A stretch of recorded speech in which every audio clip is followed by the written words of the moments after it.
Hey, what's going on, everybody? This your boy King Gabe here with the history of Star Strike. Well, actually, the history of Samuel Lee Princeton. Of course, we all know who is Star Striker, but yeah, according to the thumbnail, yeah, it's a picture of Samuel Lee Princeton. But yeah, it's obvious that he's Star Striker, and will continue to be until the end of time, of course. um, so yeah, basically focus with that. So as uh, as one of the reactors that I still watch, Tim reacts. Grab your snacks because we're about to watch, or another reactor, three katanas. Grab your cereal and your popcorn. Then we're gonna watch, yeah, whatever they be about to, mostly SpongeBob, but yeah. So yeah, let's talking about good old Star Striker, yes, which will also cover the comics, which of course is all the available comic books are $7 each. Make sure you get yourself some of those to help support us here at the channel, as well as also contributing to the Patreon as well. Even just $1 a month. Definitely appreciate that. And also, just to let you know, there are some titers, TIERS. I think I'm pronouncing that right. But yeah, there is a list of titers. I think you got like $1, $5. Let me double check so I make sure I'm telling you this right. But oh, oh, excuse me there. I was not intending to do that. Anyway, yes, you got a $1, $5, $10, $15, $20. So especially that $5, $5. That's a little joke I once heard with that. Yeah, $1 gives you access to the exclusive content like these history videos. You get to hear them before they get to YouTube and everything. You get to hear them early. $5, all the rest of them will give you that as well. In addition, with the $5 one, you get a personal shout out of the $5 Patreons get a personal shout out, where call by name. The $10 Patreons will get early access to the which that was mentioned. Shout outs, as well as also one of my comic books upon request. Yes, so you have the option of requesting a comic book if you're a $10 titer. A $15 titer has the option of requesting two of the comic books. $20 also gets the request of getting two of my comic books, and you also can have, like, say, an advertisement for, say, like a personal business of yours. Like, for instance, I mentioned before, like with my mom, with her book, that's kind of a business there. She writing her prayer journals. My boy, Mr. Arthur William, also known as King of King's Turkey Legs and Wings. Yeah, had a sponsorship for him. And just say, like, any like personal business, like you got hair, like, maybe you're a hairstylist, maybe some private business or something like that, or what, personal, in like a independent business or something like that, and even a mainstream business. However, it must be family friendly and approved by the Miracle Universe. So yeah, just letting you know that gotta be family friendly. We try to keep things family friendly here, and also, like I said, got to be approved there. So yeah, just throwing that out there so you won't be surprised. So you'll know what to expect. So yeah, those are the different things. Definitely sign up as any one of those, or you could choose the amount you give, and just say, like, if you chose $8, for example, well, you would get the benefits of the $1 and $5 titers. Hang on a second. The $1 and $5 titers, $8, or say like an $11, you get all the benefits of the $10 one. So as an example, so yeah, you can choose amounts between them. So that's pretty much how that would go. So yeah, definitely buy the comic book, support us on Patreon, and the thing, of course, that everybody can do, like, share, subscribe, spread the word, and stuff like that. Yep, definitely be glad you did any of those there, any they of supporting the channel, but definitely encouraged for Patreon support there. Yeah, so ooh, so kind of went a little long with that, but um, do definitely. I know some of you watching may have been probably wondering when another one of these history videos was going to come across, since last time we did Hiko Makuro and explained about how he came to be. Especially which involved a lot of talk about the Yu-Gi-Oh series, because that was how he came to be. So now we're going in with Star Striker, yes, and one bit of note, as I was, I kind of was sitting here thinking of how I was going to present this before I started the video. And at first, it was going to be 3 different characters that we're going to be talking about. We're going to be Star Striker, Target. Samuel, aka Star Striker. It was going to be Samuel, Brian, who becomes Target later on. Just throwing that out there, as well as also Angela, who is who would become the love interest for Samuel, aka Star Striker, and also a superhero of her own. But of course, more into that in her separate history video. But they were all going to be talked about here. But I think it is possible to talk about them separately, because each of them do have their own history, as well as other characters that are going to be in Yumeko have their own back history of what they how they came to be, and what a lot of them were like in other things before the Yumeko series, as well as what they will possibly do in this Yumeko novel series. So yep, so yeah, we'll definitely focus with Samuel, aka Star Striker. But even with just that, yeah, definitely get your popcorn, because much like Hiko, yeah, this could possibly there is a lot to say on Samuel. Just letting you know there in advance. So yeah, grab all your snacks there. Might even maybe eat your a meal while you're listening to this. I would suggest a slab of ribs or something like that. Or a pizza, whatever you prefer, slab of ribs, a pizza, some burgers and fries, all that good stuff there. Like, or maybe you've already eaten your meal and you just want to stick with the snacks. So that's cool too. But just letting you know, you'll be here a while.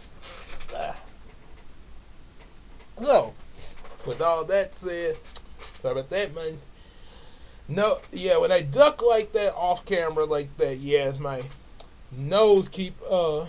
I don't know why it suddenly starts doing that when I get ready to record, because like I say, I thought I had taken care of that there, but it suddenly all of a sudden, like, I'm gonna run while you're on the camera. And yeah, I don't like to be wiping it in front of people. Yeah, it's just me. I'm not downing anybody, like, because of course, a lot, yeah, there are times I'm gonna have to do that in public, sometimes my nose run, I'm out at the store or something like that, and I just gotta go on and wipe. Do what I gotta do, but it's just but yeah, it is kind of a personal thing. Yeah, it just, how all of us have those pet peeves, them little nitpicky things about each and every one of us, stuff that's, kind of nitpicky about every one of us. Yeah, all of us got some nitpicky stuff about us, just like nitpicks in movies and TV shows. So, yeah, it's just a thing. So, all right, now I will say, as I talk about Samuel, his back history, some of the other characters that are involved with him personally, like Brian and Angela, them, will be mentioned, but would try to keep as much of the focus on Samuel as possible. Basically, only if it's only mention what's necessary on the other characters.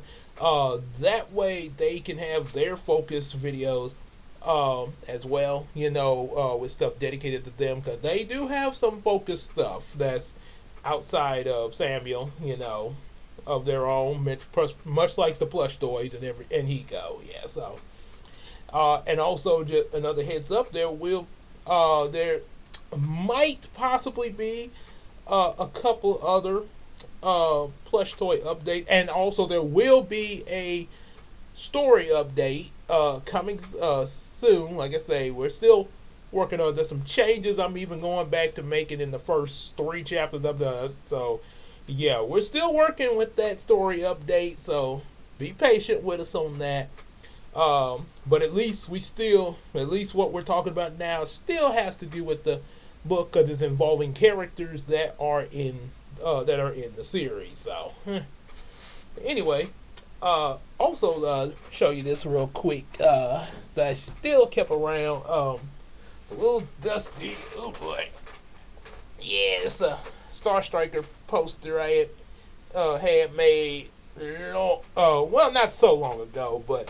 I think for the last book sign I had involving his comic books there, before I started writing others like the Brown Chronicles there. So yeah, and then of course Yumeko and now. So I say back in 2019, yeah. So about 4 years ago, almost 5, but yeah, about 4 years ago from now. So yeah, that was not too long ago. So, all right. So anyway, let's dive right in.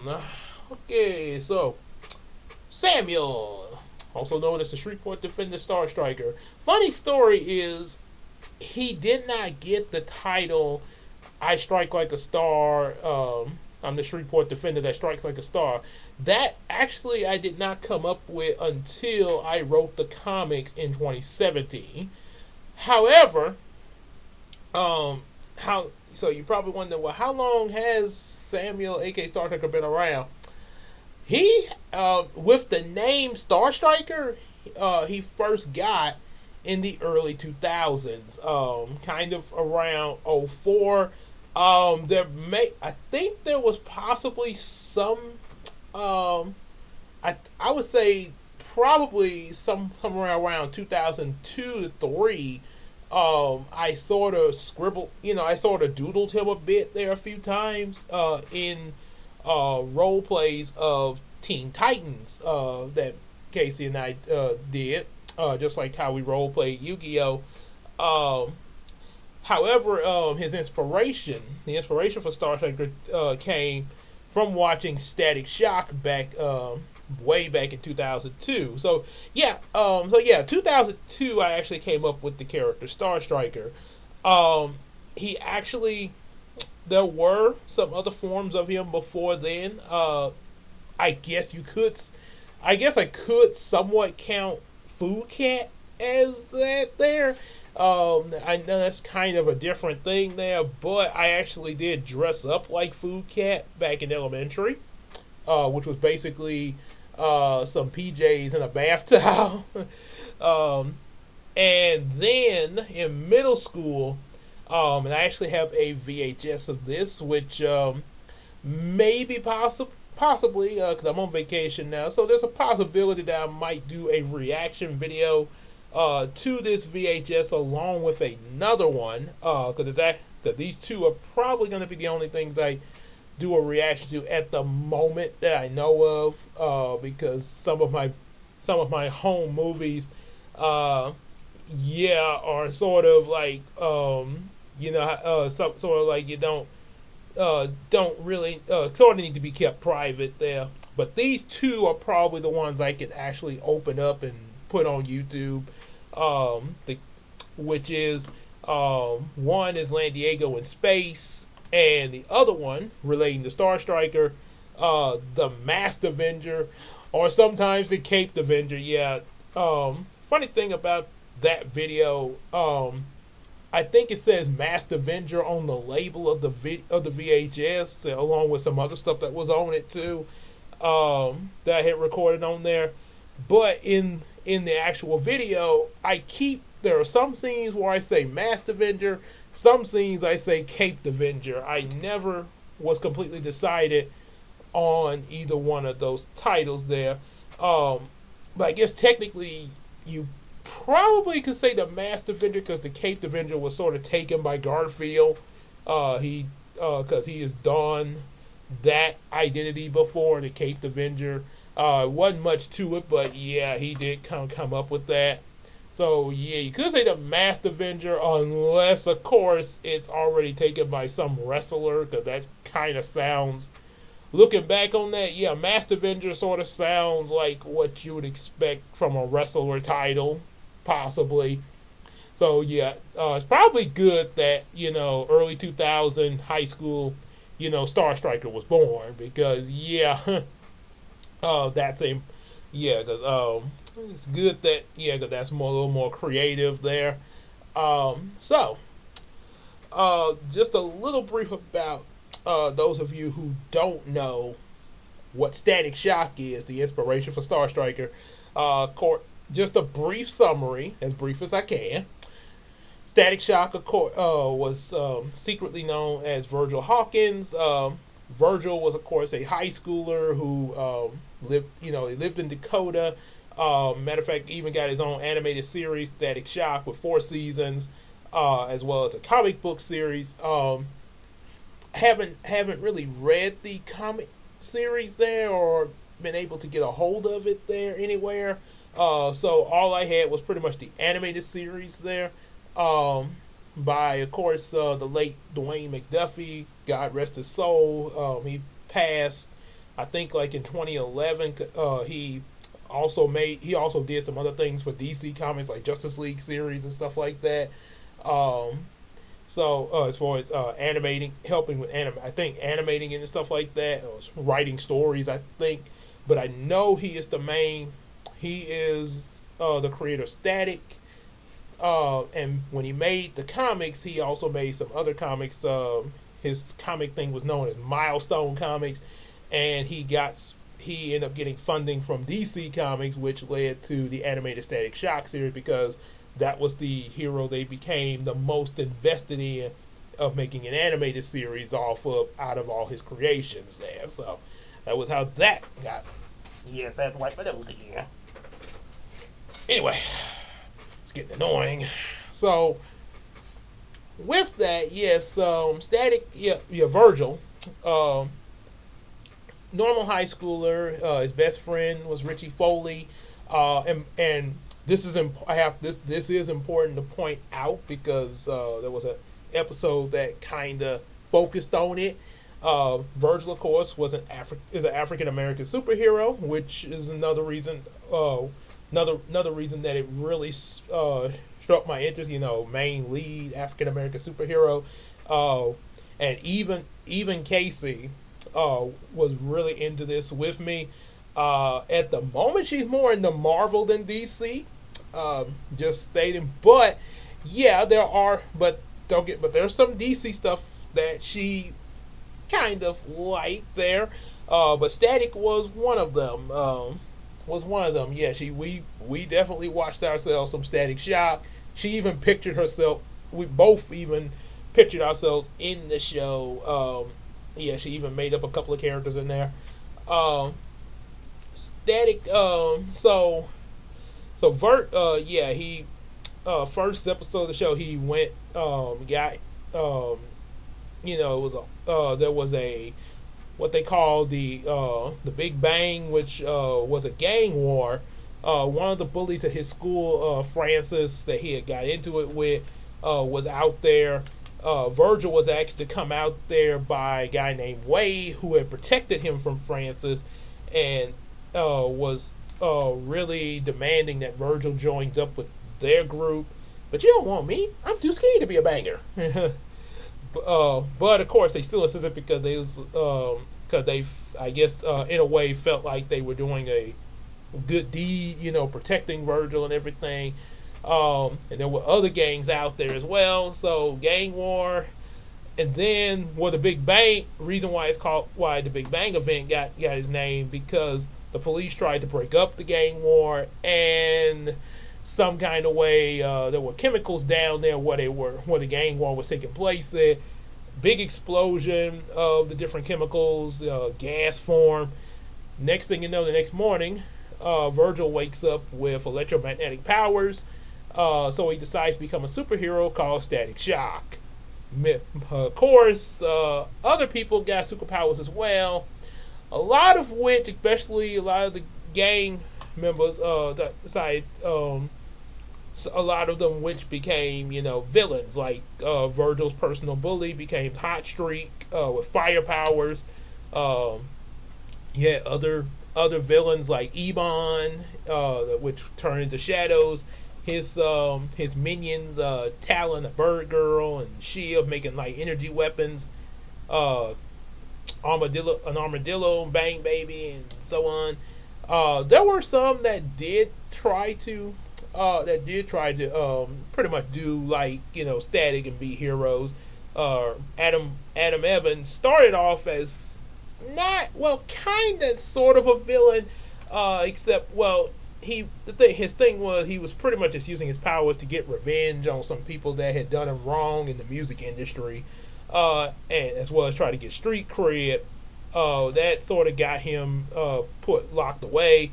But when he did his time in jail and came out, he decided to turn it over a new leaf and help Static as one of his allies, Rubber Band Man. So there was that. Then you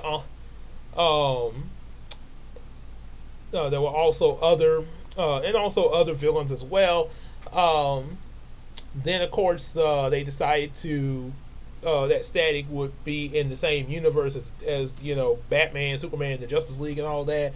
So you had cameos from Batman and Robin, had the Justice League and different characters like Green Lantern and stuff like that.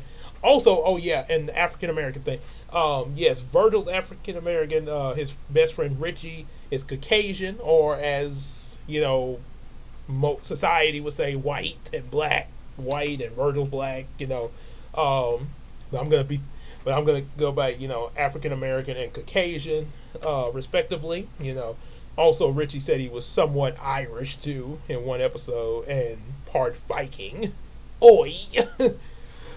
So yeah, so the reason why that's important because there was also issues like racism discussed in one of the early episodes of season one, where we find out that Richie's dad was a racist that wasn't too fond of African Americans there, and Virgil found out about this, and he wasn't obviously he wasn't mad at Richie, but he felt bad, for him, and was, then Richie had ran away because he was upset of his dad, shunning Virgil. He ran away from home, his dad and Virgil's dad went out to find them. Ebon tried to capture Richie in order to get the Static. However, he was rescued by both Virgil's dad and his dad. And of course, Static did show up there. Because Richie secretly contacted him with these communicators that they have called shock boxes without Ebon knowing.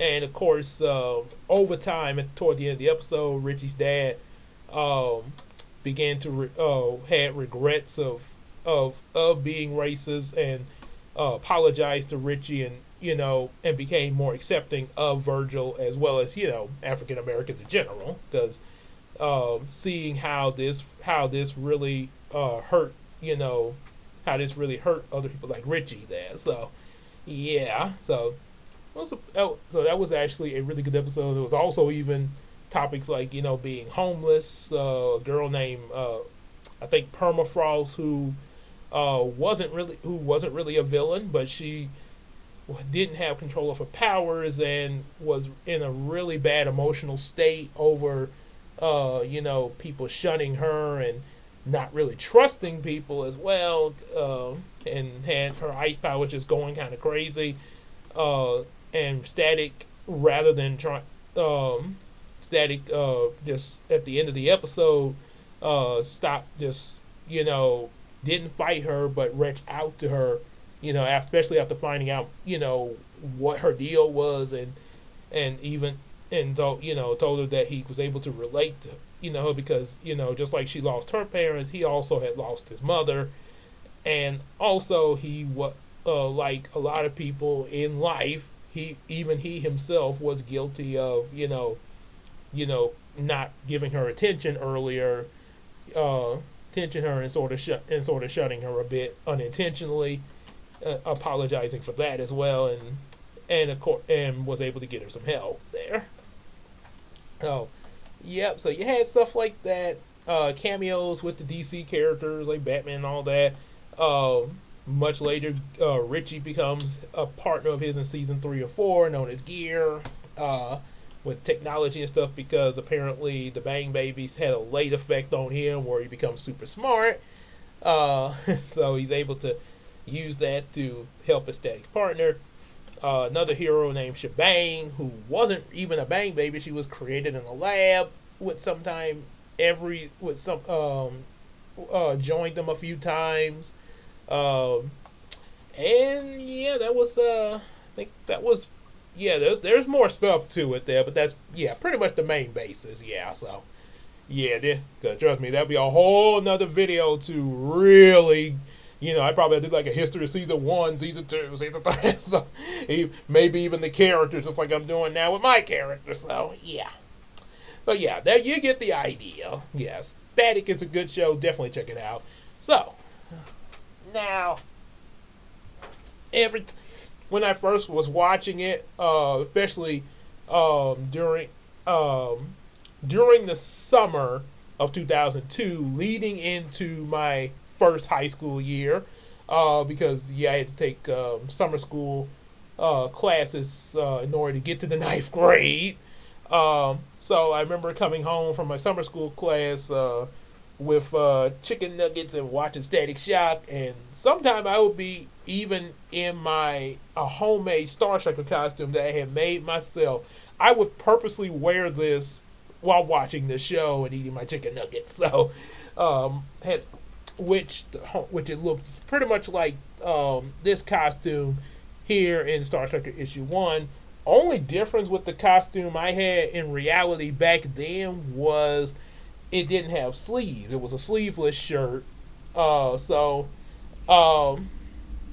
which I think I have an image of that in Yumeko too, because I was trying to work him in to the series early already as Star Striker.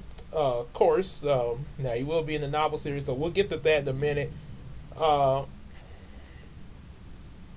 right, yeah, it was kind of more like that style, the short, with no sleeves there. So yeah, more like that style. Uh, and then of course, but definitely the star was more like this. And the reason why the star looks like that on there is a reference to how I painted the shirt. Oh boy, hold on a second.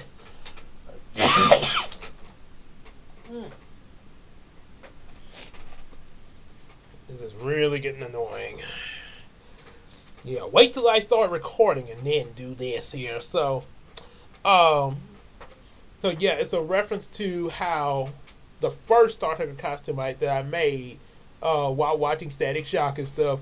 I actually had used like some blue sweatpants, the same bath towel I used for Food Cat. It was blue, just like the cape in there, and I took some that sleeveless T-shirt I wore was the only shirt that my mom would let me use for my costume. So, and pretty much do what I wanted to do with it. So took advantage of that and painted the star on it with some orange and red paint. I painted like red outlining and and orange. So it was a orange star with red outlining.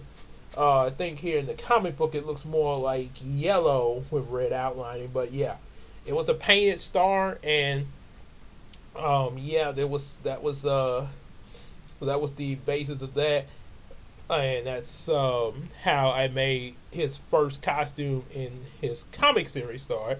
So we're gonna get to the comics in a minute there. So still more to talk about before that. So of course I actually had made. Excuse me, just a second. I gotta take care of this before I continue. This is really getting aggravating. Okay, so okay, had to take care of that little detail by blowing my nose a little bit there. Um, Not stuffed up or anything. It's just just I don't know how to say. It might possibly have to take some Zyrtex or something later. Because yeah, sometimes that has happened, and I think even one of my coworkers even had this happen to them. I think an effect of an allergy or something like that. So, anyway, so let's get into a little bit more on Star Striker. Samuel, aka Star Striker. So of course, upon watching Static Shock and everything, there was eventually it was also decided to make a series that was basically Star Striker. Actually, the series is called Star Striker and Target. And like I say, that I will mention some things about Target, aka Brian Robinson, but it's going to be a bit more detailed on him in his personal video. But there's a few things that's going to get mentioned here. So as well as also other characters like Angela once again, and other characters as we go along. So 2004 Star Striker series. There, excuse me. Started off, of course, where as Star Striker he saves an old lady from some guys trying to rob her. Then he remembers when he first became Star Striker, which basically was as Samuel. He woke up that morning and suddenly had powers to. Back then, Star Striker's powers were firing solar beams from his hand and being able to fly. Because of course, Static already had the electricity power, so obviously he didn't want to copy that. But yeah, shooting solar beams and flying, and that was pretty much it. There was no radioactive spider bite or big experiment or anything. He had powers, obviously. He tells his friend Brian about it, and just like pretty much similar to Virgil, he makes a costume, which of course is the one that I would wear around the house.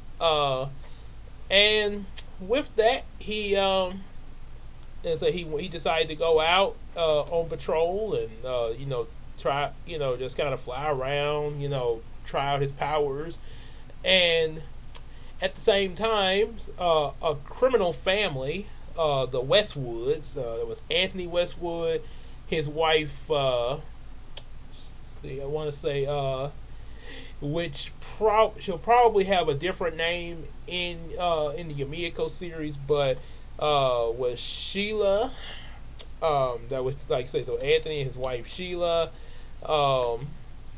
and his son Derek, actually back then. Might possibly change it to Derek in the Yumeko series. Merrick possibly, but yeah. No, I think I'll keep it as Derek because there was another use for that name, Merrick. So yeah, Derek and his sister, I want to say Olivia. Yeah. So somehow they bust out of jail due to all of a sudden just like how Samuel woke up with his powers and decided to become a superhero. They woke up with their powers and decided to break out of jail to be a crime family, of course.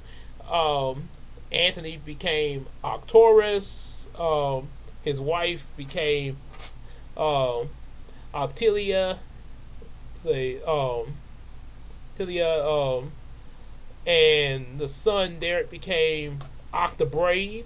Now both Arcturus and Octilia, they had octopus tentacles coming out of their backs. And Octobraid had them on his head, similar to how a person has braids on their heads. And yeah, that probably is going to be a thing in my series when Star Trek is introduced to Yumeko. So yeah, yeah, we're gonna do that. It's pretty wacky. It's pretty out there, but hey, it's like stranger things have happened. Um, and of course, the daughter became Octaria. They were. Now I don't know how I'm gonna do this until I actually get to writing it for this current series.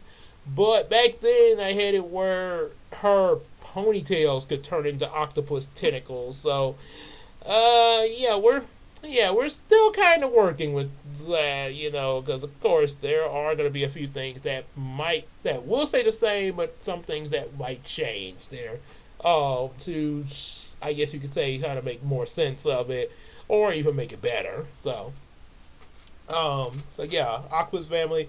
They went to an old hideout, and Arcturus decided to rob a Johnny's Pizza for cash and food. Yeah, pizza and cash.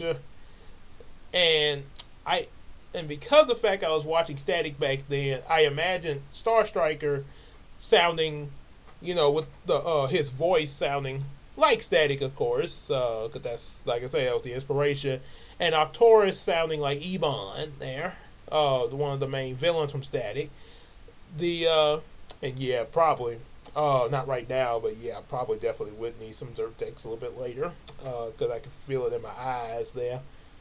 Um, so so yeah, they get to fighting, and eventually, he stops Arcturus. Arcturus probably gets away, and Shreveport now knows of its superhero Star Striker. Um, and then we continue where, of course, his friend Brian became Target. More details about the details on that in his video, and then of course they went on, facing the members of the of the Westwood family and everything. Um, it was a moment where they met up with Angela and a random friend of hers who I didn't have a name for in this series. Um, and of course Samuel, had a crush on Angela and wanted to date her. Um, he ended up rescuing her from Octilia and Octaria, trying to hold her hostage, and got a date with her as Samuel, of course. But then, yeah, then there was another kidnapping of Angela that occurred, which also involved a crossover with Spider-Man. Yes, when I first made Star Striker and Target back in '04, I had the intentions of them being part of the Marvel universe. Yes, even though, like I say, it's inspired by Static Shock and DC, but yeah, and the reason why back then, because since I had seen like series like Justice League and stuff like that, and especially Justice League Unlimited, and they have like tons of superheroes. I thought, assembled. I thought that it would be too much. That it'd be kind of cluttered trying to put them in there. Now, yes, I do get Marvel has a lot of superheroes as well. But the thing was, I knew more about DC than Marvel. The only things I knew about Marvel was Spider-Man, the Spider-Man series, and whenever they had cameos in some of those series, especially Spider-Man, mostly Spider-Man, like when he crossed over with the X-Men, of course, and then he had cameos from characters like Iron Man, Captain America. Um, they, I think the Hulk was name dropped in one, and I saw a little bit of the Hulk series. Had She-Hulk in there. Then I think I never saw Thor. I didn't know Thor was part of the Marvel Marvel Comics until the MCU. I was kind of surprised. But I knew about him in Norse mythology, but I didn't know he was a part of the superheroes team. Um, and of course, there were others that that I had never seen, like Hawkeye and Black Widow, stuff like that. Uh, but, but yeah, that was pretty. But yeah, like X-Men, uh, Iron Man, Cap, Fantastic Four, because I saw a little bit of their series, Hulk, stuff like that. Yeah, I didn't know a little bit about that. But one thing about it, unlike with DC, where they were all assembled as the Justice League, I did not know about them assembling as the Avengers there. I know they would team up sometime, like especially in the Spider-Man series, or there was X-Men. They were a team already, sort of like the Teen Titans of Marvel, except only some of them are teenagers, I think, which is mostly Jubilee, maybe some others. But but thing was, they I only from watching the Spider-Man series, I would only see them, just every so often, like team up with each other. But it was not like I didn't see like them like having an ongoing series called the Avengers until like years later when Avengers World Mightiest Heroes was created in 2010, and then also we got the MCU movie The Avengers. So yeah, I didn't know about that. So I figured, yeah, have a dream. Star Striker in the Marvel universe, which of course later, Dream League came later. Um, so with that, yeah, there was a star a story where Star Striker teamed up, him and Target teamed up with Spider-Man, and because and in the series, because Peter Parker was a photographer in the animated series back in the 90s. That's the version of Spider-Man I imagined them crossing over with. Since it was 2004, I imagined Peter being undercover in Shreveport as a substitute journalism teacher, because I was also taking journalism classes, so kind of fits. Um, they team up. Turns out Doc Ock is in Shreveport, and he's teamed up with the Westwoods, and also even have an additional family member with them, Ice Squid. Yeah, mutant squid with ice powers. Probably worked that in somehow.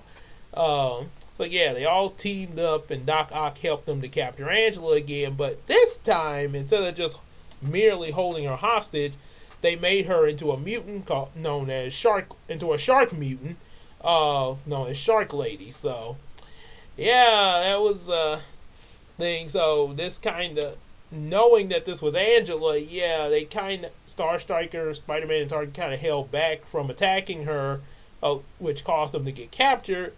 However, they eventually got through to Angela, inside of the wild mutant side of her, to actually free them, and they were able to defeat the Westwoods and Doc Ock, and then Peter calls in a favor from Doc Connors to help reverse the mutation so she can go back to human form there. So that was that, and she found out the identities of Star and Target with Samuel and Brian, and of course but still continued to date Samuel there.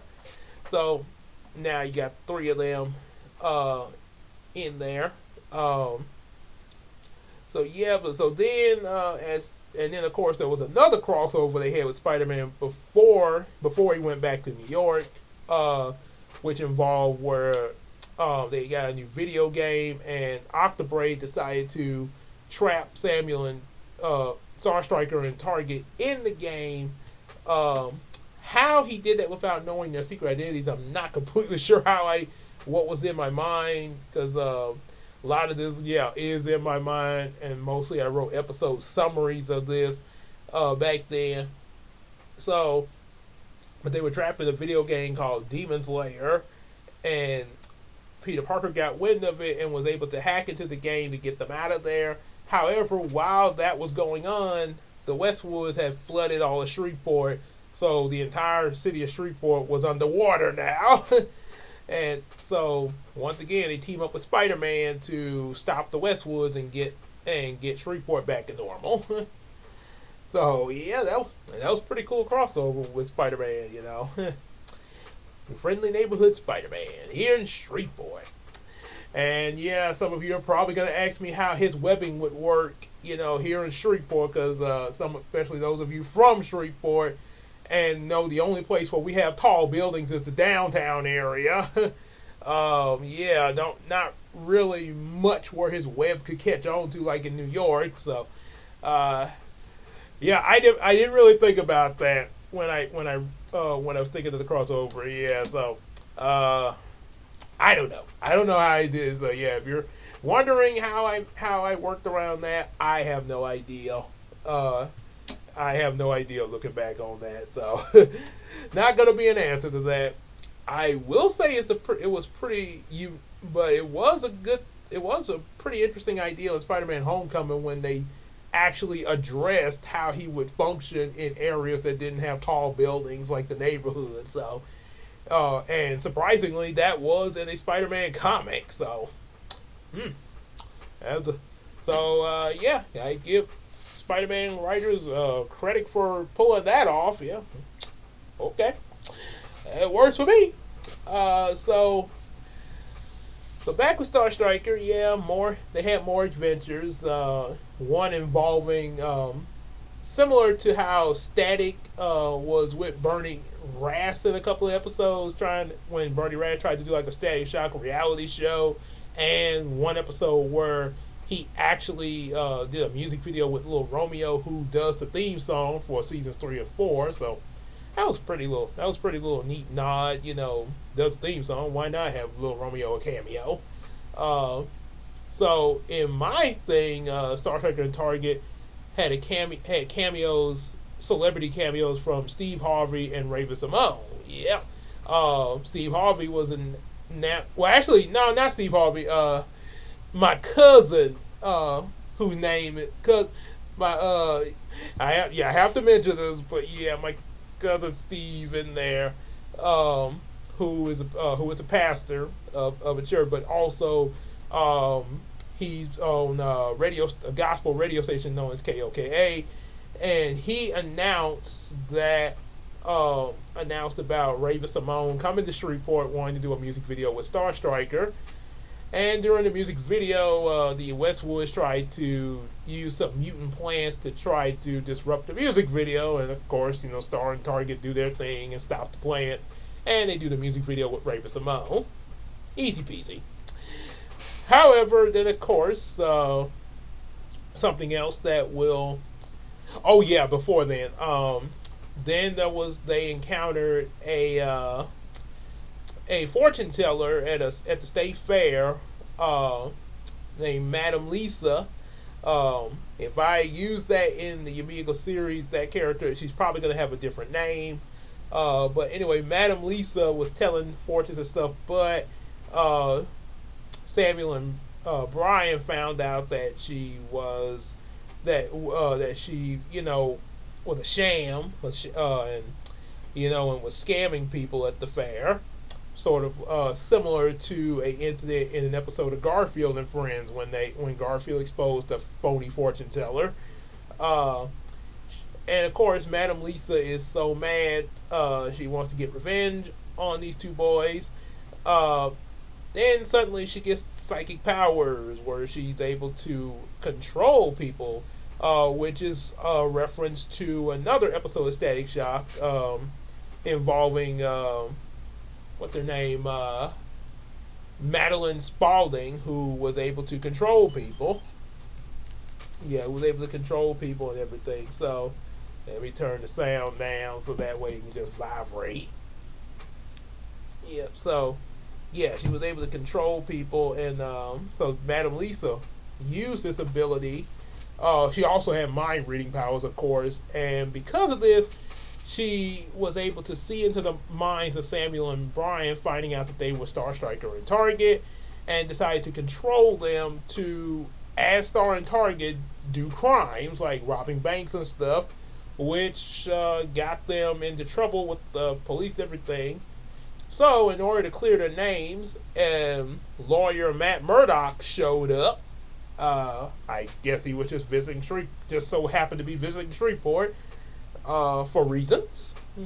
Um, and as Daredevil, he was able to expose what Madam Lisa had done and clear Star Striker and Target's name as A.K. Samuel and Brian.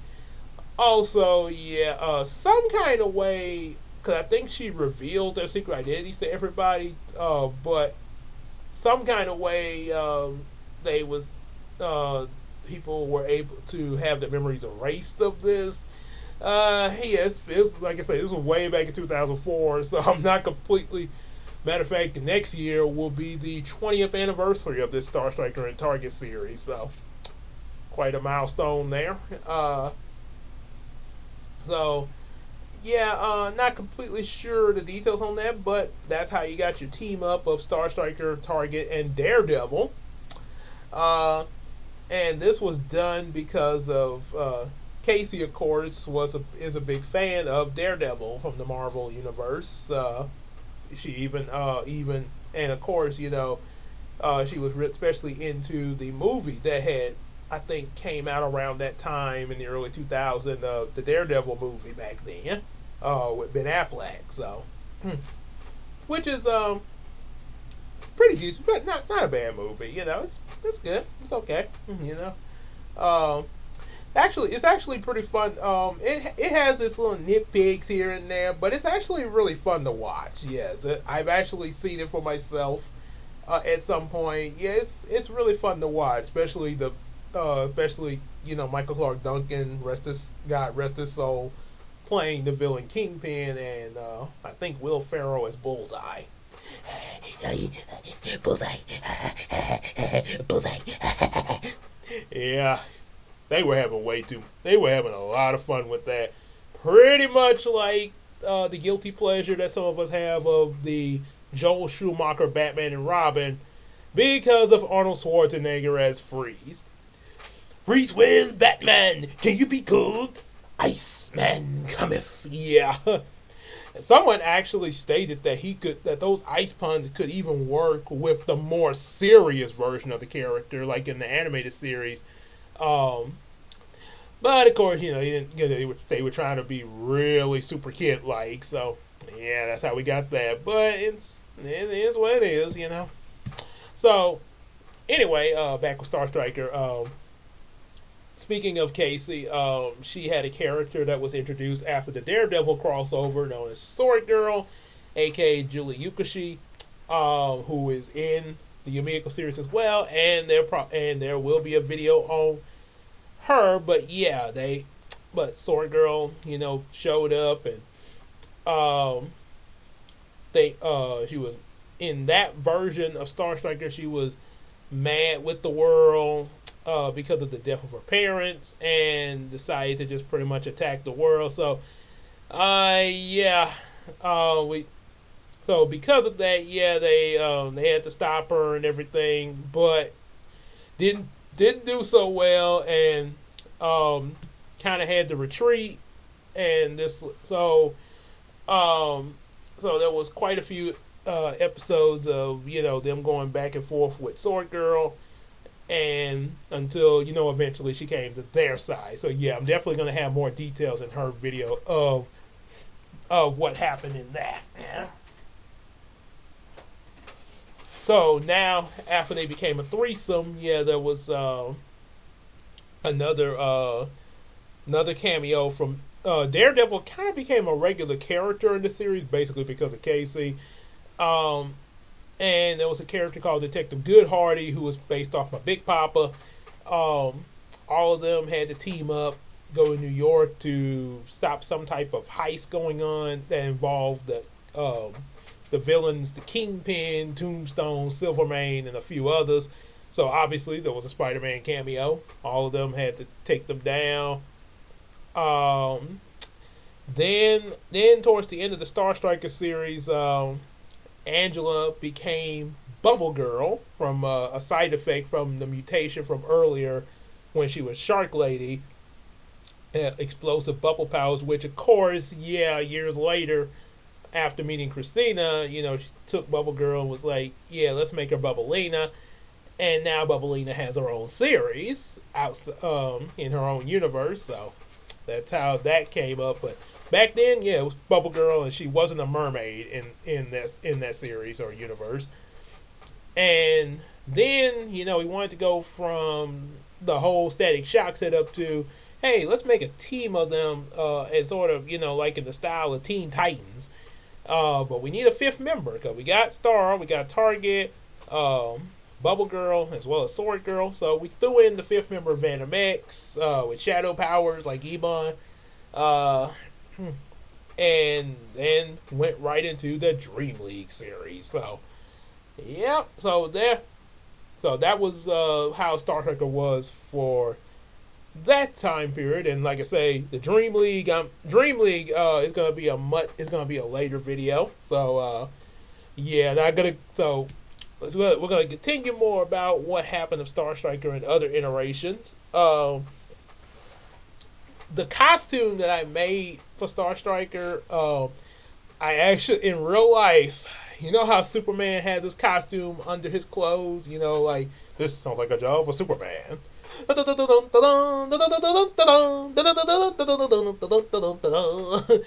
like, especially in the real old series there, very classic.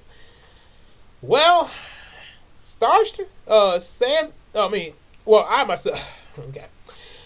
How I did this in real life, oh boy, because I think I even did this when I tried to dress up like Food Cat. I actually had the costume I made with the cape too, all under my regular clothes like Superman, even under my school uniform. And surprisingly, because our uniform consisted of the colors like blue and white at my high school.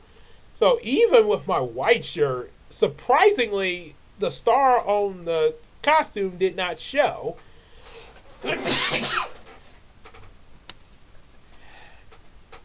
I will be back shortly. The history of Star Striker will return in a moment. Hello, everybody. Are you suffering with runny noses? Probably runny, watery eyes, and other mild symptoms similar to this, then definitely take you some Zyrtex there. Only one of these within 24 hours will help to reduce all of that, allergies, all that stuff. Say, I just took one now due to my runny nose and stuff like that, and now I am feeling so much better. Be sure to take Zyrtex. Zyrtex is sponsor for this video.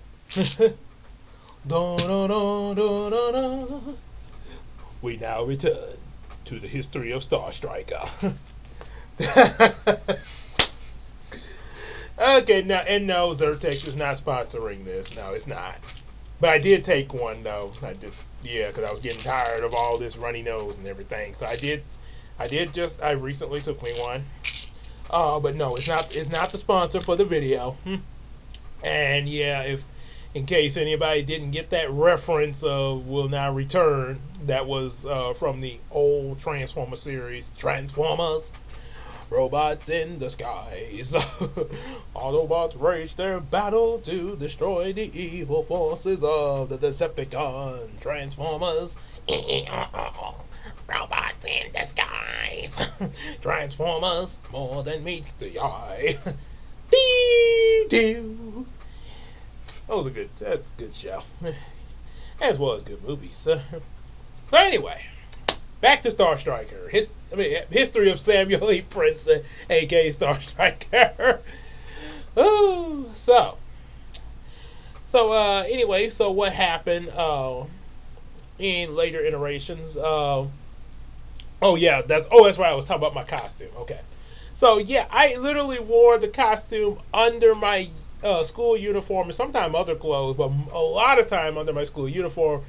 And much like I mentioned in the Brownie video, and I think maybe it was the Brownie or one of my others about taking my plush toys to school. Yeah, there were some times when I wore my costume to school, and yeah, I actually pulled that off without my folks knowing back then. But yeah, I guess when they look at this video, I guess any of them look at this video, they'll know now. But I've already done it, so yeah. So I'm saying it now. So yeah, I actually would have my costume under my clothes in high school. And you probably, and before you ask, you're probably, a lot of y'all that's in high school probably know about, gym class and having to change into your gym uniform, and you're probably going, how did I pull that off without anybody knowing?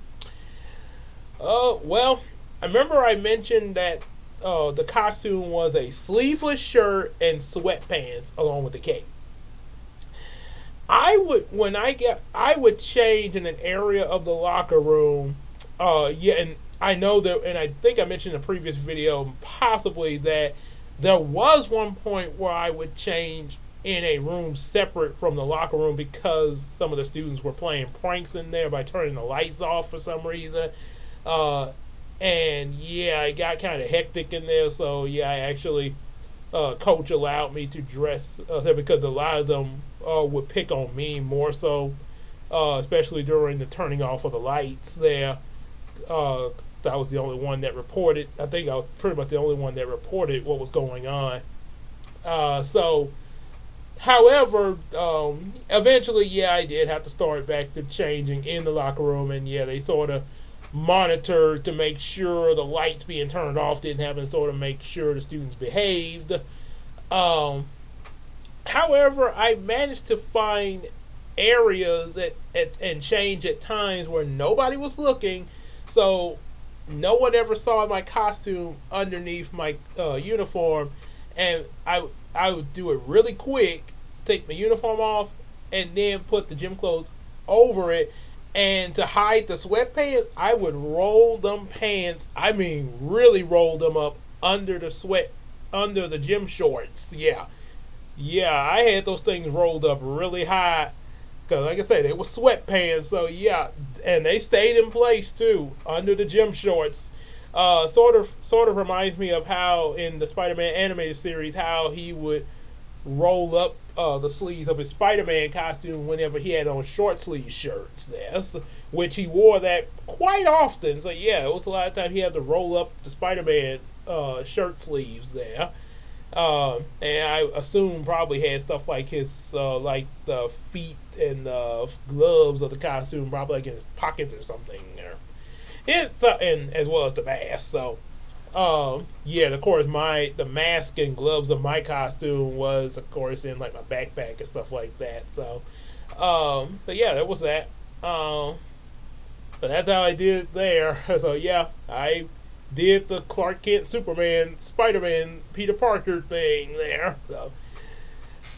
So anyway, also more into it. We like I mentioned, we wanted to do Dream League similar to Teen Titans. There was a time where Casey and I role played Star Striker and Sword Girl as part of the Teen Titans. This may be before I came up with the Star Striker series, because in that role play, I actually drew a picture in one of my journals of Star Striker in a red and blue costume, because I colored it with pens. You know how you have your black ink pen, and the red pen. A lot of times teachers will use to correct stuff when they grade your papers, and also blue pens there. So those obviously were the three common pens that would easily get, red, blue, and black ink. And yeah, any other colors you probably have to, go like in the arts and crafts section and actually get a pack of colored pens there. So yeah, with just the black, red, and blue, yeah, I was able to color in Star Striker. And yeah, I think that either I did actually have colored pens with me, or I somehow had colored pencils for the skin tone, to make them brown, stuff like that. Or in some cases, I might not have colored it. I'm not completely sure. But anyway, yeah, he was red and blue. Red blue had some black in it. maybe possibly white, maybe an American flag. And the mask in that version for the Teen Titans was 3D glasses because they were red and blue. By the 3D glasses that we would have back then when we go to 3D movies back in the day. Um, Also, I actually made up that he was Robin's brother. Uh, don't ask how. Yeah, I guess adopted brother, but or cousin. Yeah, it could happen. And in Casey's case, her character was Raven's either her sister or cousin. Ray they say Azarac Metron Syndos. Yeah, so that was kind of what we did with that. Um, then there were a few other times I did some stuff with Star Striker before coming to the comics. Before, oh wait, oh that's right. There was actually one time I imagined Star Striker and me and my cousin Tiffany were just sort of goofing around in Big Papa's truck. Pretending we were fighting supervillains and stuff. Uh, and also another funny memory. I gotta mention this. There was a time because my cousin Tiffany, she'd hang out. Tiffany, by the way, the one that's in that music video I posted a while back here in August for her birthday. The Tiffany music video, definitely check that out on the channel. But we were playing here at the house and stuff, and her dad, her dad, my uncle, came to pick her up, and I was like, she didn't want to go home, so she was hiding from him because she didn't want to go home. She wanted to stay here and play. She actually was in one of the closets here to hide, and I was trying to fool my uncle into thinking like she was in other rooms. And then there was even a moment where I dressed up like, I think I may have dressed up like Star Trek at some point, or I may have did that part after he left and made like a story out of it or something. But yeah, I was literally trying to keep him from finding her. It was like, no, she's over there. And of course, eventually, I think he probably knew, boy. Do you really think you're fooling me? Do you really think I'm that silly? Because he will act silly at family dinners and stuff like that. But you really think you really think I'm that all like I'm not gonna catch on? Yeah, so he probably knew, had an idea probably where Tiff was hiding the whole time, and probably just played along for a while, just to humor us. And then like, okay, boy, get out my way. I gotta take Tiff on. Tiffany, come on now. Ooh, well, and that happened, and us kids, teenagers, we do some crazy stuff. Yeah, it's all part of it. There's no telling when Christina and I, when we have our first little one, and they kind of grow a little bit, they probably gonna do some wacky things like we've done now. Probably more so me. I think they're probably. I mean, Christina has had some. Yeah, Christina has some wacky moments. I'm pretty sure she probably has growing up. But I think I'm more of the wackier one there. Especially growing up, I probably done more silly things there, and probably still do. Still do. He's so silly. What's the matter with you? Oh yeah. Anywho, okay, let's get serious. So, I'm seriously talking about Star Trek.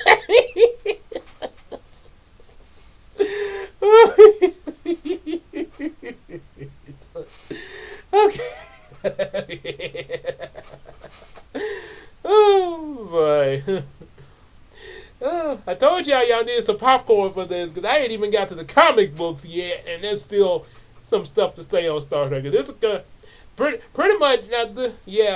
I know this is gonna be longer than the history of Hiko video, but yeah, this one's definitely probably gonna be like the Jason David Frank tribute I made. That's 2 hours because that was actually 2 day.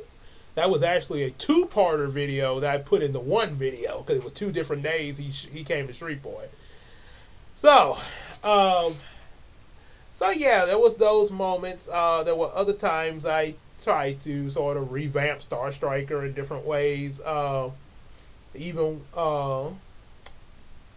and I want to say yeah, and also there was a animal version of Star Striker. Well, not so much a different version under a different name called the Squirrel Avenger, which of course will be used in Yumeko in a different way.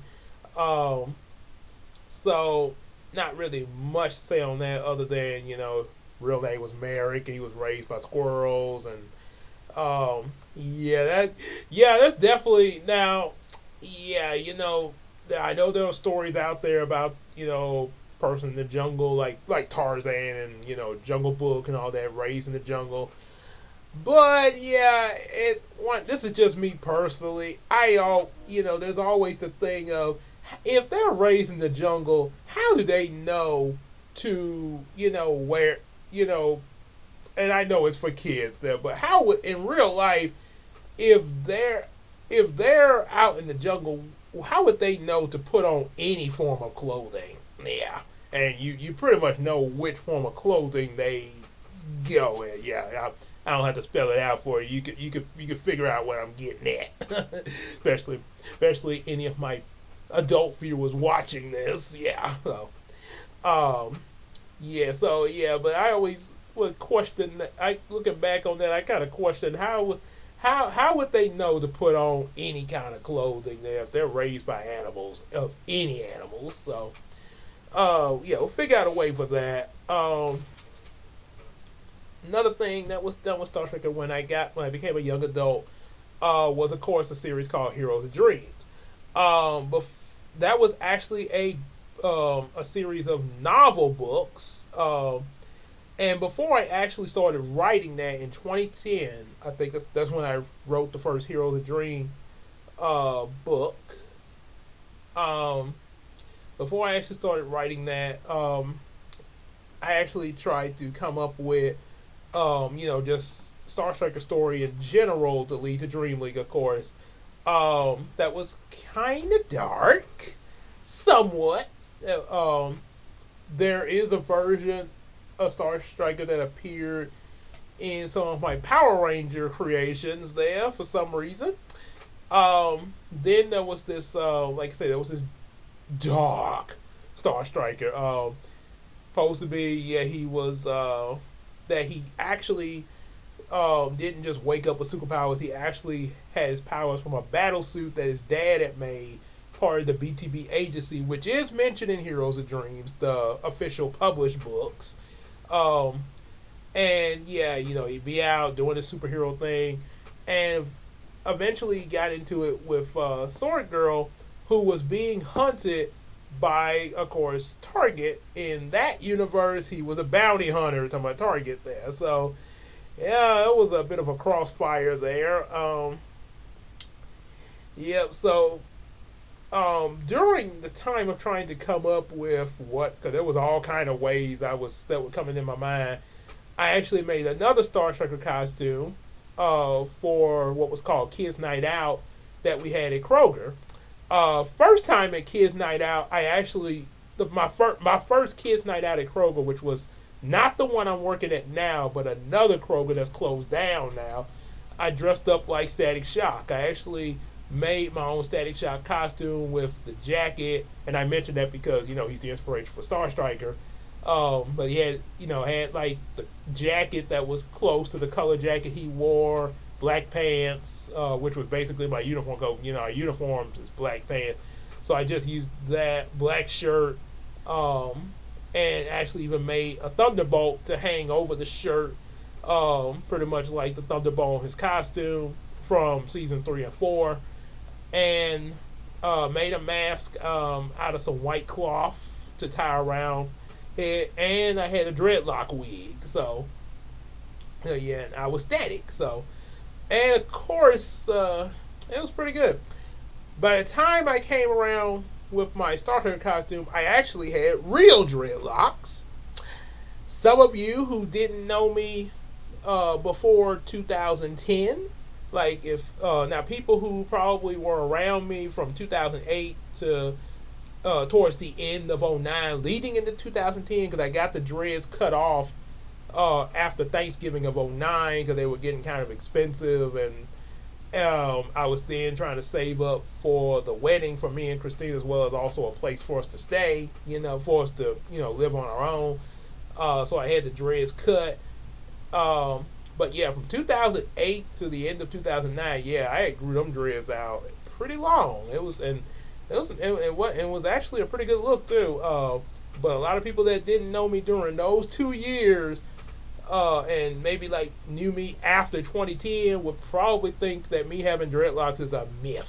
Especially people on my job there. So anyway, but yeah, when cause I first, '08, when I first kind of came over to the Kroger I'm at now after the other one closed, that's when I had my own my second Star Trek costume made for the kids' night out, which was black and white. It was actually some black, like jogging pants with gray stripes on them. It was a white sleeveless T-shirt, but I had another shirt underneath it which was gray.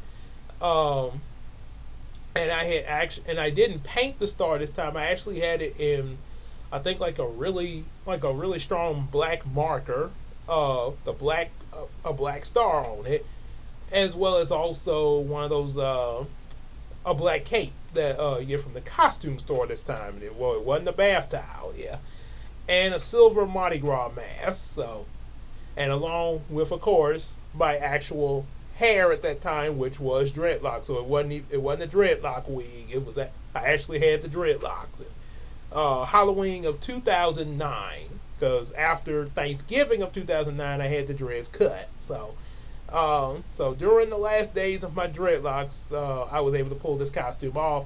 I had wore it a few times after I had my dreads cut, when I just had a regular haircut, but it actually looked a lot better with my dreads, which is one reason why the drawings of Star Striker, he has his hair all spiky and everything, which really look good. He doesn't have dreads in any of my drawings, but yeah, the dreads look close to how he does have his hair, sort of give the anime look, sort of like what they did for Static, as Virgin, though he actually did have dreads there, sort of giving him that anime look, kinda. So, especially when he would charge up in seasons 1 and 2, and possibly the later season, but yeah, he sort of had that Yu-Gi-Oh! Dun dun dun dun dun dun dun. Yeah, so yeah, had that costume. And then when 2010 came, that's when I actually started writing Heroes of Dreams, which started off, first book, A Heroic Dream Begins, where Samuel first becomes Star Striker. This is, unlike the '04 series, he was not a teenager. He was now a 8-year-old kid who wanted to become a crime fighter. His first donned costume at the beginning of the book he made was similar to what I wore back in high school, though, because he made it himself, and he would use homemade gadgets like jump rope and firecrackers, as well as Lego blocks built into stars and stuff like that, as well as a toy sword to fight off different criminals and stuff like that. In the story, he of course had both a mom and dad. My parents in real, based off my parents in real life. His dad Leonardo Princeton was over the organization BTB, Back to Back Agency, and they had just developed a battle suit for their agents. They was had got a prototype together and was going to develop more of them. Then and the reason why they made it was because one of their former agents, Anthony Westwood, who would later become Arcturus, had betrayed them and was wanting to make mutant agents of his own. So yeah, there was that going on. In the beginning of the story, Star Striker faces some criminals robbing a bank. He's able to stop them, and then he comes face to face with a mutant crab monster, which the BTB agents show up to capture it. His dad takes him home, knowing that, of course, he's Samuel, and informs him, you this is for the adults. You're too young for this. Um, However, when he gets to school the next day, he meets up with Brian, saving him from some bullies. Uh, which is a trio of bullies, House, Guy, and Monty, who were actually some bullies from another story I came up with, the season chain, which was I don't think I mentioned it, but it was actually involving. Actually, oh, no, actually, it wasn't with that. It was when I was caught myself trying to write my own anime series of myself growing up there. So yeah, there was that. So, um, yeah, he actually donned his Star Trek costume to face the bullies. They were trying to start a food fight at school, but he stopped them. Um, and then, of course, later, Brian figured out who that he was Star Striker. And he also managed, which was in book number 2 of Heroes of Dreams, where Brian himself became Target. Um, at the end of book number 1, Samuel had also got a hold of that prototype battle suit, which, for some reason, was able to fit him. Don't ask.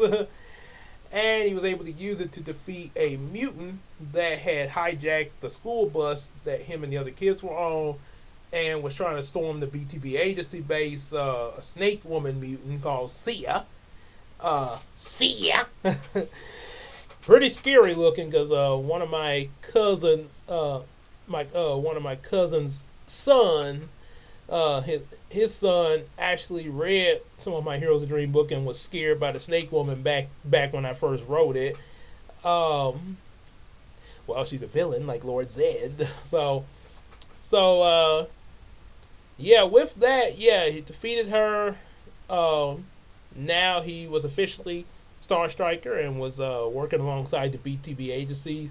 Um, when Brian became Target, uh, they fought against another former agent that became a mutant known as Devon Carter, who became Rexon, a T Rex mutant, and had some allies, which were some kids, two boys that also Gilbert and Zach, who would become Puma and Racker, a warthog and a rat mutant, and along with a girl named Flora, who wasn't a mutant, but later I was planning for her to become one, but she just sort of worked with them, Flora, which this character I'm going to be using in Yumeko.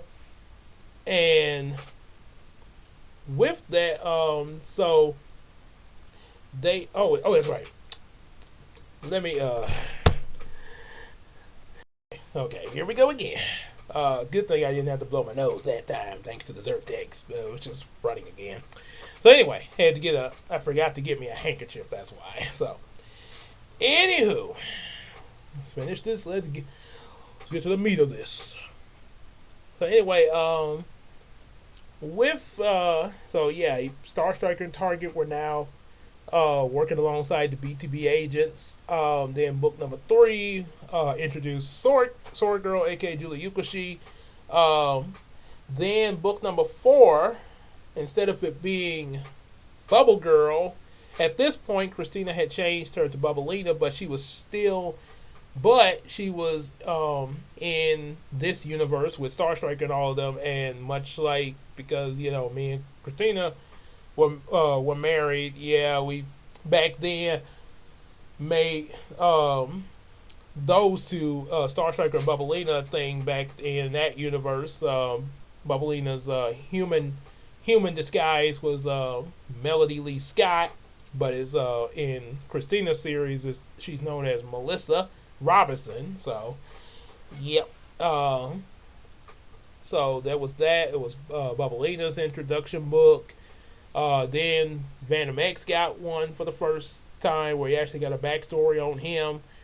Um, and then of course the five of them into the Dream League, and yeah, so and each book after that was introducing another hero. Like you had a hero called Dashtail, and then Sunrisha, and then of course Night Fox, aka Naomi. Um, and then there was what was called the Big Movie Book.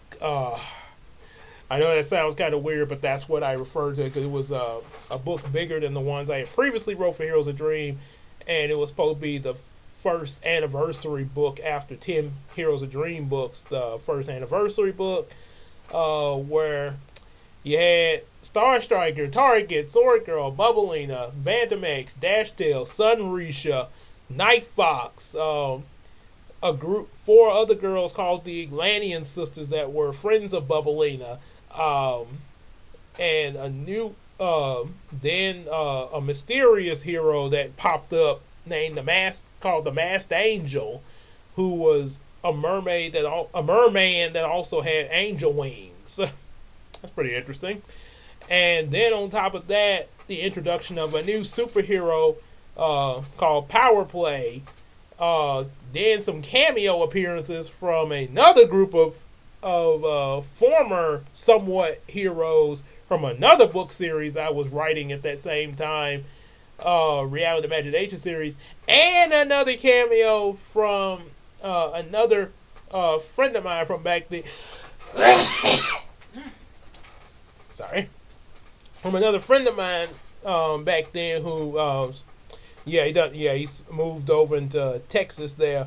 Who had made what was called a series called Who Knows. His character Robert Hill, aka known as Nose, because he had a long nose from a birth defect. Yeah, he was a cameo in the anniversary special, up against this big villain who was pretty much supposed to be like the dark side Thanos of the universe, Backbite, which probably won't be using that because like I say, that was given to me specifically for that book by Who Knows his creator Antonio Vance. So it was a character he came up with for that specific book, so I had consent to use him for that book there. So I don't want to all of a sudden, try to like, let's see if I can put him in your vehicle. Then all of a sudden it's like, you didn't get my consent to do that. Sort of like what happened with the guy who played Cool Cat in these films for Derek Savage, and some of his footage was used without consent in a short film. Yeah, so yeah, there was that. And yeah, it was pretty. So that was pretty much Star Trek's involvement there. Because, like I say, we were constantly introducing other heroes, almost like an MCU, which kind of is what's going on with this Yumeko series. But like I say, writing wise, it should be a little bit better. Not saying Heroes of Dreams was bad, but yeah, like I say, there were some. I think Heroes of Dreams actually was good from the start. With amongst the first five heroes, but then as more got added into, especially with the Atlantis stuff, there was kind of a bit much, and writing wise, it was not really doing so well for all that was being added, because you actually, I mean, there is a way you could get around having a lot of characters. I mean, you think like DuckTales.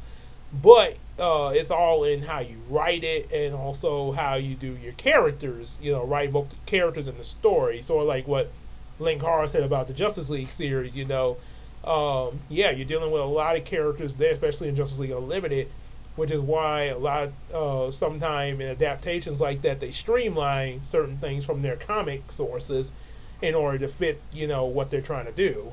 So there was that. So Heroes of Dream was a thing with Star Striker. Then I think as I was writing book 12 of Heroes of Dream, which introduced even more new characters, which the characters introduced in book 11 leading into 12 was actually four toddler superheroes. One of them being Dora, which later would have her own comic with only one issue, Dora the Cat Fairy. So yeah, so now you know where that idea came from. There were how Nisha came up with that before the book itself. Um, so with that, then during the after the development of book number 12, didn't really get much promotion like the previous books, because then there were two things I immediately went into. One was a book of how me and Christina met, because I was calling myself trying to write. I think maybe I might have wrote this after the anniversary book. I'm not sure, but I think it may have been after book number 12. Maybe after the anniversary book. The Into Kingdom of Love there. The Journey to the Kingdom of Love, which was supposed to be like, as we would probably say to our kids, as I would probably say to our kid in the future, How I Met Your Mother. Oh. Yeah, that was that. But then we kind of discovered a lot of people seemed like they responded more to us writing, the stuff that was animated, like Star Striker and all that, the kid related stuff, more so than trying to write an adult like book. So, go figure. So, yeah, after the development of book number 12, which was in 2017, same year as the Spider Man Homecoming movie, that's when I got into the comics, because at the time that I started writing book number 12 of Heroes of Dreams, I had got the Photoshop program, which doesn't work now. So yeah, that's about. So yeah, it quit on me. Photoshop quit on me back in August when I first started. Like, well, I'm gonna go back to novels. So it lasted for about 11 years apparently. So yeah, I first got the Photoshop series back in 2012. There was a program I had before it. I tried to fool with. From a friend of mine, from Antonio, same one who did Who Knows for the anniversary book. But yeah, I was having a lot of trouble trying to figure it out, and then eventually we got a hold of Photoshop through some type of payment plan from Kroger, some kind of way, which I guess after 11 years somehow it must be up or somehow, I don't know. But yeah, it went out on me, but during the time I had it, I actually used it to color in a lot of the pictures for book number 12. That was the first time that I used it. And then after doing that, I got the idea to make a comic version of the novel series, which later led to me I'm just going to do comics now, Enter Star Striker number 1. So apparently Star Striker number 1, which both 1, 2, and 3 is a three-parter, Strike of the Star.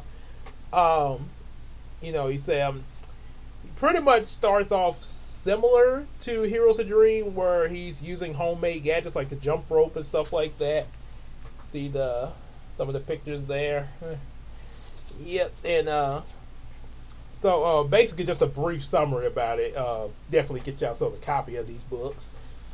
Brief little summary about it. Yeah, he announced, I'm not your ordinary kid. I strike like a star. That's when he first started saying I strike like a star. I'm the Shreveport defender, born and raised here in Shreveport. I keep these towns safe. And cool thing is, thanks to the Photoshop effect, I was even able to put him amongst like realistic backgrounds of Shreveport. Yeah, so first time I really was kind of playing with that. And as you can see, go back to here. Some of the crooks here look sort of similar to the Three Stooges, but different skin tones. Yeah. So yeah, he stopped them. Uh, fought with them, and then of course the crab monster showed up, much like in Heroes of Dreams. One big difference though, he had, which I think I would put with Star Striker and Yumeko series, he did have a big sister, Sheila Princeton, who was kind of helped sort of helping him out a little bit here. Um, then and of course both of Samuel's parents, his mom and him and Sheila, his mom and dad, they were part of the BTB agency. Of course, they mentioned about that. Um, you also towards the end of the book meet up with Brian and Angela for the first time there that he would become friends with. Hear about them a little bit. Of course, he starts to have a crush on Angela, even imagining himself flying with her in the city. Yep. And one thing to say about Angela is her the inspiration of her character, especially for this book, and even in Heroes of Dream. She did make an appearance in Heroes of Dream briefly in book 11, uh, but I think she had more of an impact in the Star Trek comics. She was inspired by a friend of mine, Angela Pierre. Also, God rest her soul, because she passed in 2019 due to a car crash, which was really tragic.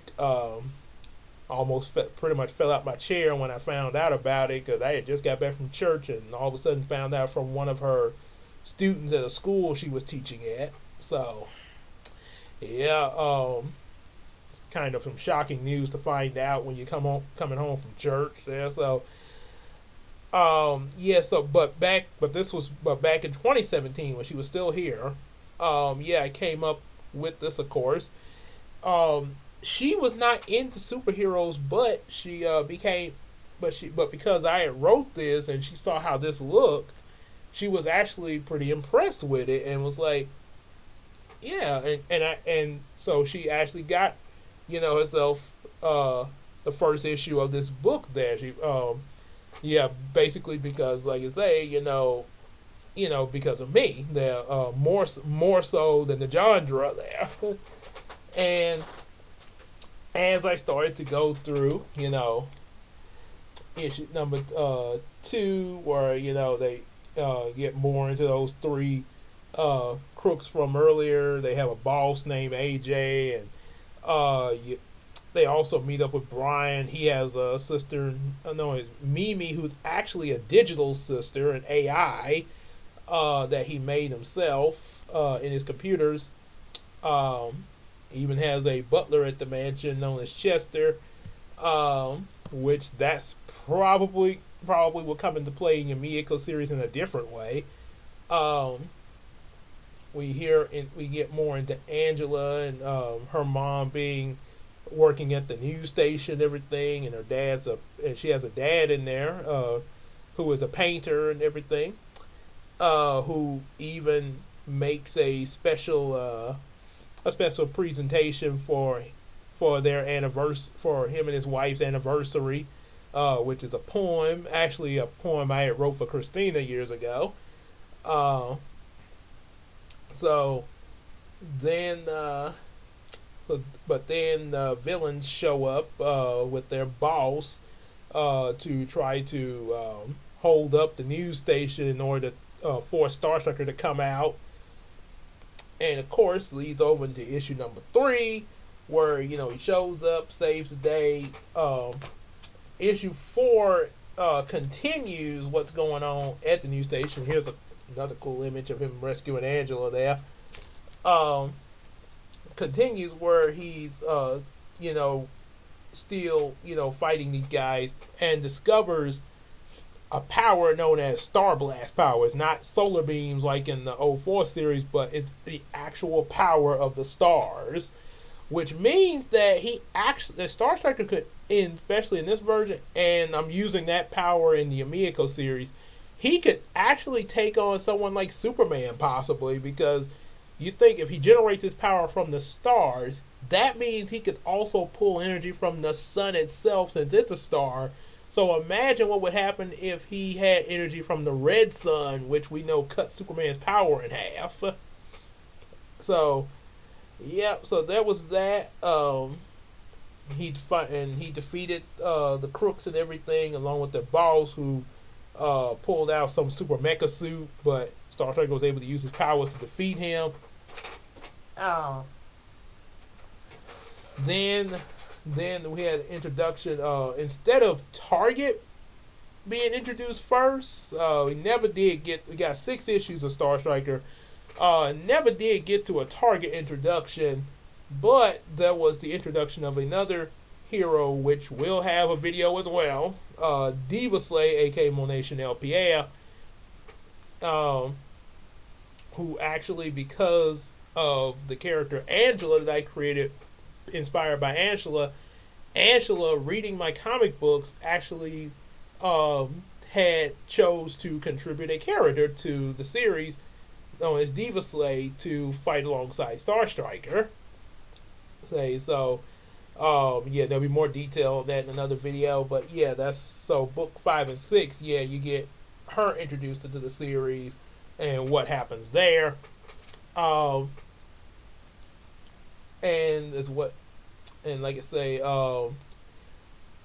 and then of course, at the same time I was working on the Star Trek comic series, I was also working on Bubblina, the first 3 issues of that, kind of within the same time, kind of like back and forth between them and the Star Trek books, and also, and then I think after 6 issues, I had and I might even like I say, it depends on how Christina feels about this. She probably would, but as far as when she does it, like I say, it all depends there. But I'll probably ask her about a history of Bubblina video.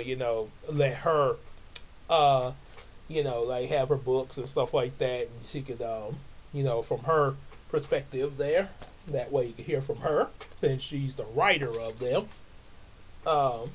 These right here, of course. And what she probably and maybe possibly if she wants to share it, a little bit about what she's gonna have planned for the novels of Bubblina. There of course was Dora, first issue written by Nisha. Of course, at the moment, she's not writing anymore. As far as this is concerned, she's not writing anymore. This because for reasons, whatever reasons they might be. I'm personally hoping maybe she might come back to it. Maybe maybe some time passed. Maybe she might come back to it and want to, especially for a novel version of this would be pretty cool. Of course, that is up to her. But yeah, that's what she had come up with, Dora the Cat Fairy. And you see, even in civilian form, she looks really close to how she looks in real life there. At least, especially how she looked back then there. Because I think she's like in high school now, but still similar. Matter of fact, there's a picture of her in the last Star Striker book. Yeah, right here. Cause she was starting to get older then there. Yeah, with me and Christina there and Brownie.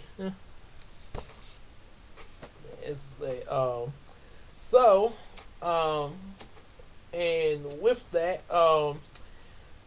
after the first 6 issues of Star Trek, I decided to write what was called the Brown Chronicles for Brownie. At the time I started writing Brown Chronicles, these 2 books, there was only 2 issues of that I wrote before I switched to writing Yumeko.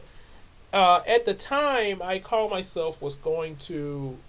I think after the sixth issue of Star Striker, I decided to go into Brown Chronicles, and after the first Brown Chronicles issue, and I started writing the second Brown Chronicles issue, and it was also the same time that the first Dora issue was made. Um, I had actually decided to try to merge the Star Striker universe into the Brown Chronicles universe in a way.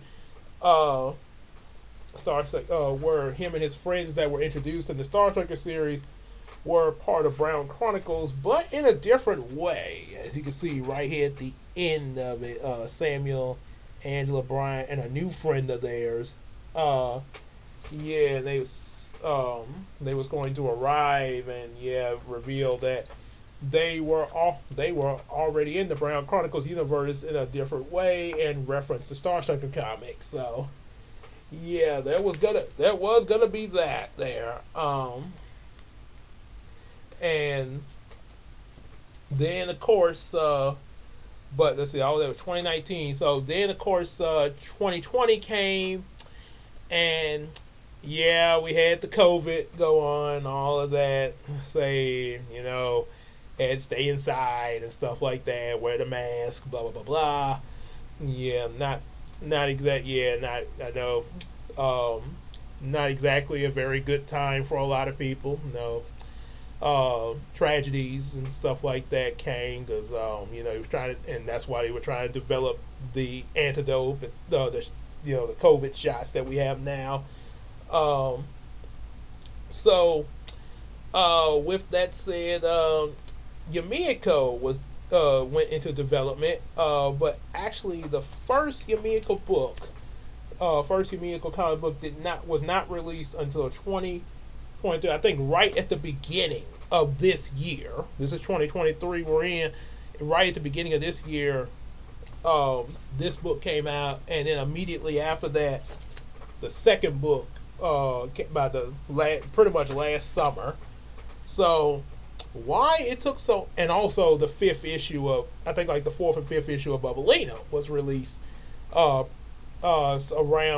that time too, before the first two Yumeko books. In 2022 we finally got issue 4 and 5 of Bubblina. Why they were so late and didn't, weren't released like, immediately after Star Trek series. Yeah, because of Brownie Reactions YouTube channel in 2020 and was doing things with that. Called ourselves was going to continue working on the comics and use the YouTube channel as something on the side to get people's attention. But yeah, got so into the reactions and then of course, the skits and stuff like that. And yeah, it kind of held us up a bit there. So finally had got to the 4 and 5 of Bubblina and the first two issues of Yumeko, where I just showed you Star Trek's a cameo there. As for the Yumeko novel series, Samuel is already in there, of course, as Hiko's as a friend of Hiko's. They are exploring. They have entered the world of Yumeko for the first time, and they're exploring around looking for Brownie, which we'll find out about that in a story update. So yeah, that's pretty much the history of Star Trek. A very long history video. So long that my nose was very impatient with me.